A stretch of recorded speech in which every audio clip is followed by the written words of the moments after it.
My name is Stuart Richmond. I'm 29 years old, married to a beautiful girl called Katie.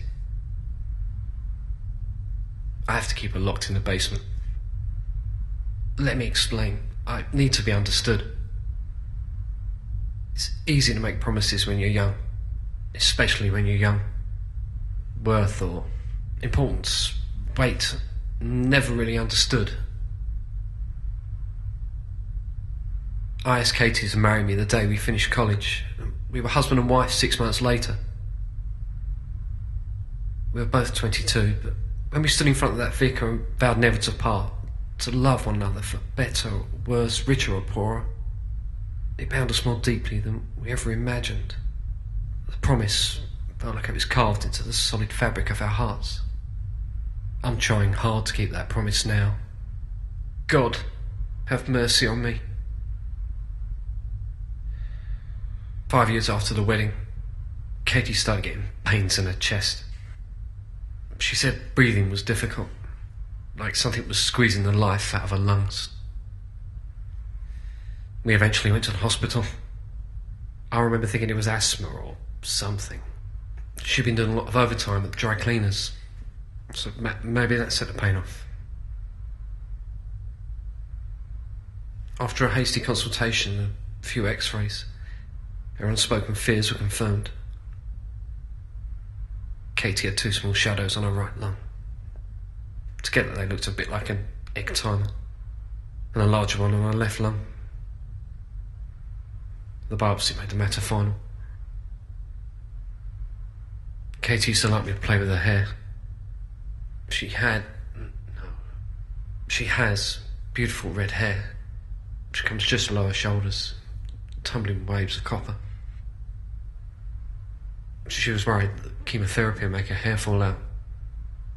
That was the first question to the doctor. When he told her it would, I held her hand while she cried. Maybe I cried a bit too. Doctors changed my Katie. She was started immediately on a diet, chemotherapy pills, which targeted the shadows, attempting to stem their growth. They seemed to react with every cell in Katie's body, whether they were cancerous or not. She had to wear a ventilator mask through which more drugs and oxygen was sprayed to help her increasingly shallow breathing. She lost an awful lot of weight. Eyes recessed into her skull. The brightness of life, which sparkled in them, just flickered and dimmed. She did lose her hair. Sometimes, early in treatment on those rare occasions when she felt well enough, Katie would sit up in a hospital bed, ask me to comb her hair like I used to. It became a secret dread for me. As I combed my fingers through her hair, I would pull out strands of copper.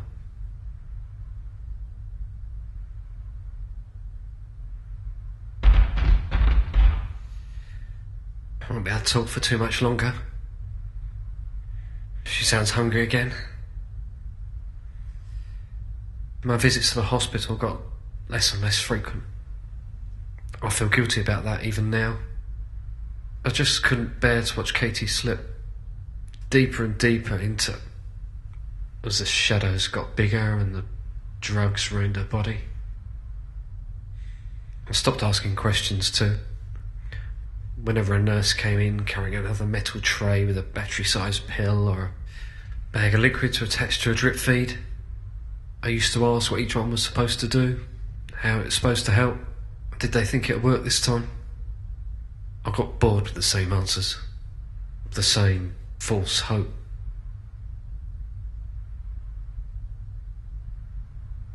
As I watched Katie sliding away, I felt hopeless, useless.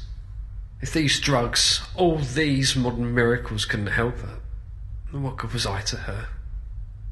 I was desperate. I turned to books and alternative medicine, crystal healing, faith healing, anything which I thought might work. I read them all, tried all the remedies I could find. My visits to Katie were followed by more frantic research. I travelled to other towns, counties, countries to find those books. The nurses tolerated me. As they administered their potions, I would dangle pendulums over an ever-thinning body, or press poultices into her forehead or chest, or place rocks in each hand. Katie continued to fade while the shadows took hold of her. With the amount of research I was doing, I come across books never imagined existed. Books which gave me hope. Books that made me believe that I could find the power of healing through less conventional methods. Books of a darker nature. I don't remember how I came across the book. My memory fails me. But in that book was the answer. I could bring Katie back. It was more of a diary, really. About a man who, like myself, was desperate to find a cure by any means necessary for his sick wife. This was in the late 19th century, 1860-something. His research was far more extensive, travelling to South America, Africa, everywhere. He wrote of people being brought back from the brink of death, back from death itself. He wrote of strange rituals of blood and flesh, the power of certain plants and organs of certain animals. He compiled a list of elements that were common in all the things he'd seen. He used this to heal his wife. I remember the final entry in the diary. Lucy is once more whole again. And my friend, so am I. It had worked. I'd renewed hope. It almost seemed like fate. 3 days later, the doctors took me to one side. Katie's treatment wasn't working. The tumours weren't receding. She only had a few weeks left. I asked she could spend her last days at home. We were shown how to bathe her, how to move her, what drugs to give her and when. No chemotherapy now. These are painkillers. It was just over a month ago that Katie came home. I dusted and hoovered and cleared away the old takeaway cartons. I think had Katie been awake, should have been quite impressed. I obtained the ingredients laid out in the diary. I can't, won't say how. The memories still horrify me. Far worse than anything since. And then mix them together as directed into a kind of pellet the size of a walnut. The instructions in the diary told me I had to place this in Katie's mouth and wait. I would have Katie back. I didn't know when to use the medicine. I simply thought there'd be something inside me, a sign, when the time came. And then one night I was reading to Katie. She made this little noise in her throat. Very faint, but it was the tiniest sigh. This was the moment. Cupping the pellet in my hand, despite being in the fridge, it still felt warm. I went back to the bedroom. Katie lay there. What remained of her hair splayed out on the pillow, surrounding her head like some fractured halo. Then opened her mouth slightly, placed the pellet inside.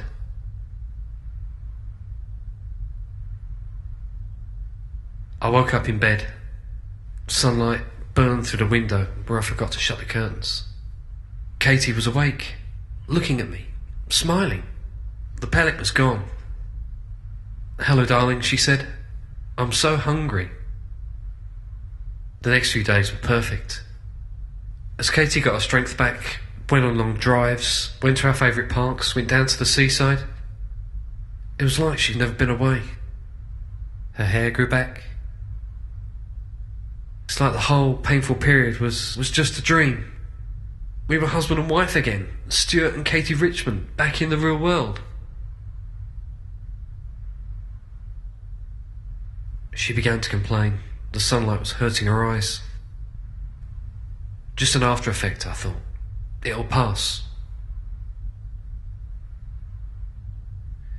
It didn't. Her eyes grew so sensitive to the light. Eventually we could only go out at night. Even then we had to avoid street lamps and car headlights. And then everything got worse. Much, much worse. It's one of our nightly walks, walking along one of the few unlit roads. We come across this dead fox, hit by a car and lying broken in the gutter. Katie fell on it instantly, biting into its swollen stomach, which burst its contents onto the tarmac. The smell was overpowering, stale yet sweet. I vomited. When I looked up, Katie was holding with both hands, tearing fur and flesh, grunting as she chewed. Such is my memory of Katie. I couldn't let her out after that. What if we were caught? How could I explain why my wife was eating roadkill? I managed to get her home, clean the blood from Katie. She seemed to calm down a little, but she still looked at me, her green eyes shining. Hungry, she said.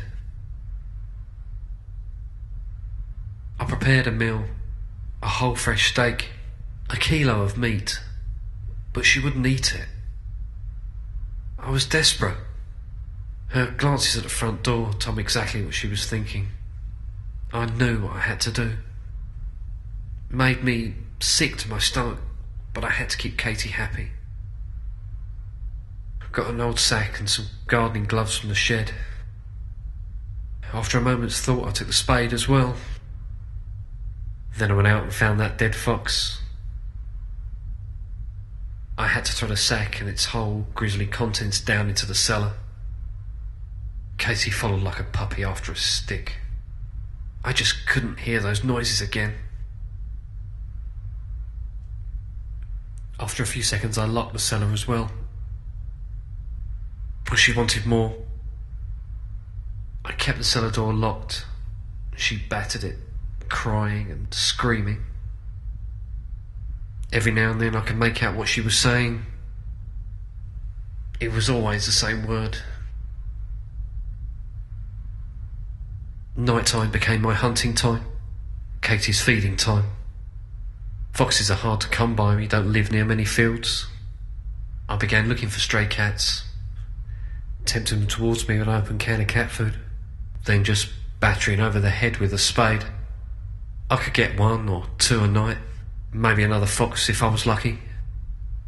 Then I'd take them home, unbolt the cellar. I had several bolts now. I didn't want Katie getting out. She could hurt herself. Then I'd throw the sack down there, where I knew she was waiting. Eventually, cats and foxes weren't enough. Katie would get hungry only after an hour or two. She needed something bigger to quench her hunger.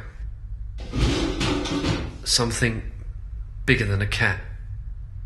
Something bigger than a fox. Something about your size. So do you understand now? I don't know if you can hear me or not. You must understand. I'm doing this for Katie. I love her more than anything. I love her forever. Because that's the promise we made. That I was hers. She was mine. That our love was never ending. That we'd always be together. Always. To have and to hold. For better, for worse. For richer, for poorer. In sickness and in health. Until death do us part.